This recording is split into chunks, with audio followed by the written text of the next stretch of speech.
Bob, what would you say would be the best advice you could give the Netherlands? Well, I think we need to shift the discussion more off, off of all the obesity issues, the telling everybody how fat they are. I think it's a much more positive message to talk to patients about their activity level.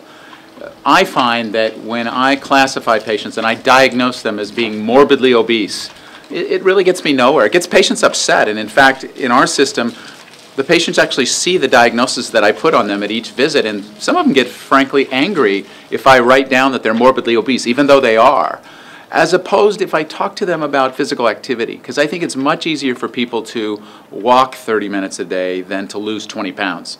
And the evidence backs up that they're much better off walking 30 minutes a day than losing the weight. The other thing is people struggle with keeping the weight off. If you look at 95% of people who go on a diet and lose weight regain it within a couple of years. So we're really getting nowhere with endless diets and focusing on obesity. I think we need to shift the focus to one of energy balance, that we try to balance what you take in with what you put out, and by just keeping your weight stable, trying to do exercise every day. Obviously, I don't tell patients to ignore the diet, but I think we need to take some of the focus off of diet and put it onto physical activity.